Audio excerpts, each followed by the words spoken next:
Forgot Iran. And Iran. And there's North Koreans in Afghanistan, too.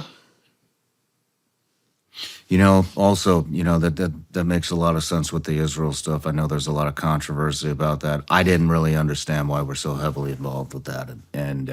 But now... It's the same guys who are going to attack us. So let Israel take them out. So do you Worth think... every penny. Yeah. So do you think that's why we're doing it?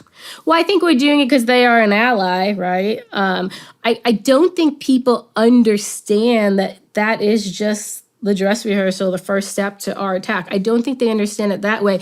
But I do think people understand, Israel's taking out these guys who did the Beirut Marine bombings. So there is still a level of respect that they really are taking out some of our enemies and terrorists who did kill a lot of Americans who were never brought to justice. They've been pretty damn effective from what I've seen. Mm-hmm, they have been. It's very... We've never seen anything like this at this level, to be honest. Yeah, it's... at the speed. Super impressive. Mm-hmm. I don't even know if we're capable of that kind of shit anymore. We're not legally capable. I feel like we're just a fucking joke. Yeah, I'd rather have another country do it for me.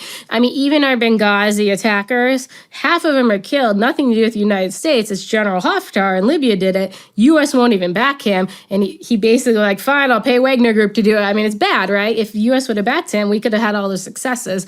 We don't have the spine. Man.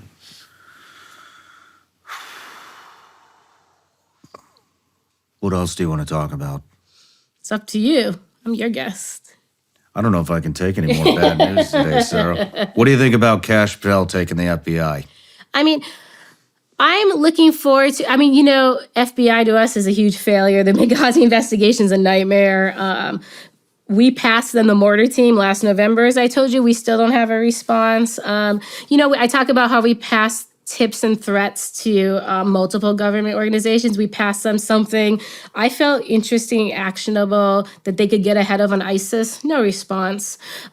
So no matter what, his first day on the job, I want to bug him. And so, we still haven't got our Benghazi attackers watch listed, right? Big problem. We're completely upset about it. We've written, as I told you, over a dozen Congress people.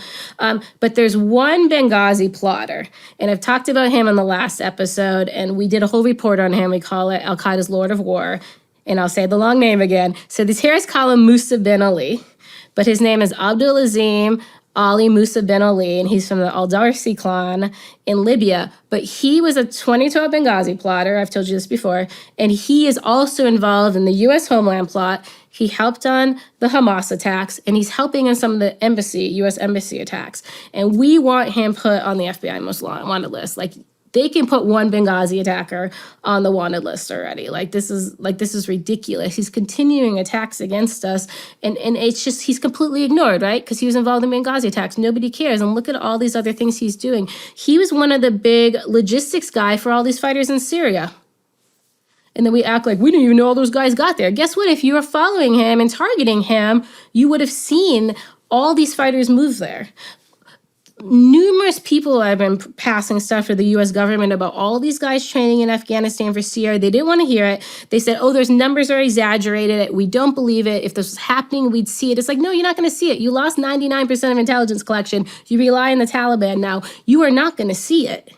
And it's getting over their arrogance.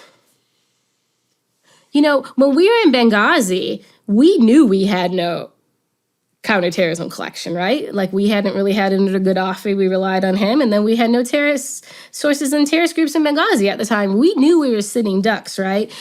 I don't know how we can't get smart people to be honest and say, yeah, we don't have this collection. I don't have an asset, the U.S. government, not I don't have an asset on Hamza bin Laden. I need to go make an asset on Hamza bin Laden, right? I'm behind the curve. Why can't they do that? Why aren't they doing their jobs? Well, the only thing that comes to my mind is we fucking pulled everybody out, so there's literally no intelligence collection happening over there right now. The other problem is, and Scott said this to you, and Scott's 100% right, the allies we abandoned, hate the CIA. They hate huge parts of the military, except maybe their one friend. They are collecting info and won't even give it to us. I talked to some Afghans and they said, we actually passed some stuff to Israel. We'll never pass it to the United States. Think about that. They'll pass it to Israel. Wow. So the other part is we abandoned some quality people, and they hate us now. So we're not going to get the information even if we try, because they'll be like, screw you. What we did, this is crazy. So, I was talking to Don't blame them. CIA asset that got abandoned, okay? And so I was like, well, what happened? Like, what did they do? And he said, they gave me a phone number, and they said, when you get to the Kabul airport, call this number and we'll get you evacuated, okay? It's a one-way number. It basically goes to a voice answering service, right? So he's like, I called it. No one ever called me back. And he said, and then one day they turned it off. He had no way to ever recontact them again. They shut off the damn phone number. Holy shit. So they would have to build completely new relationships And how do you at that point? with nobody. You didn't even give me the respect to give me a with number to zero call and a footprint. threat once or twice a year. With zero footprint.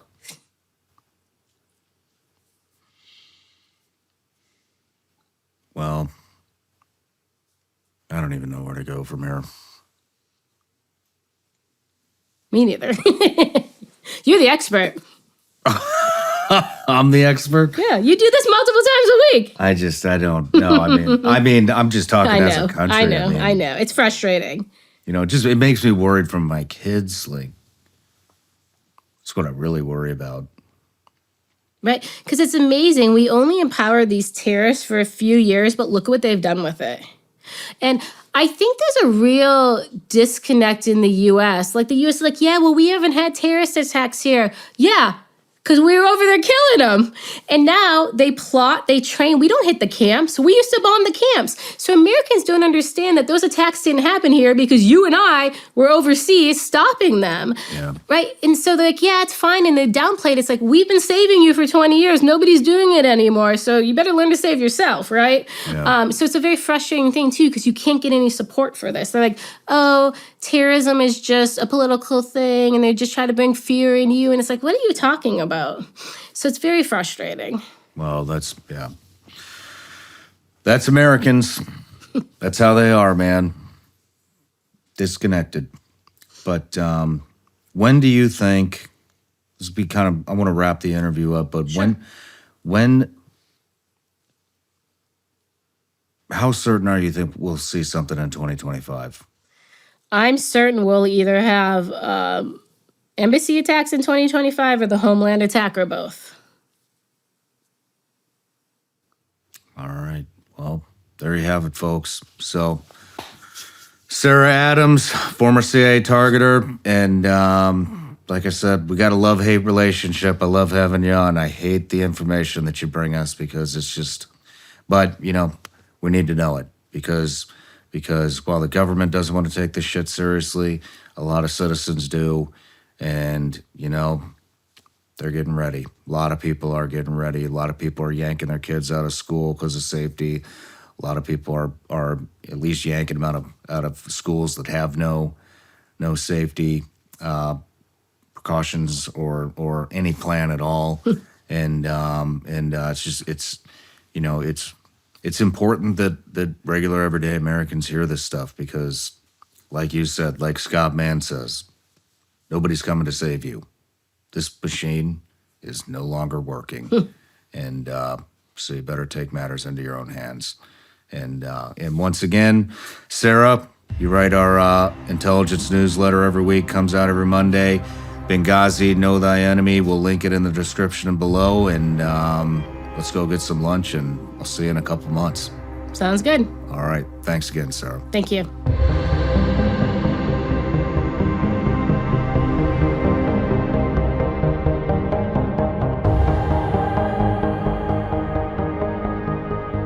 No matter where you're watching Shawn Ryan Show from, if you get anything out of this, please like, comment, subscribe, and most importantly, share this everywhere you possibly can. And if you're feeling extra generous, please leave us a review on Apple and Spotify podcasts.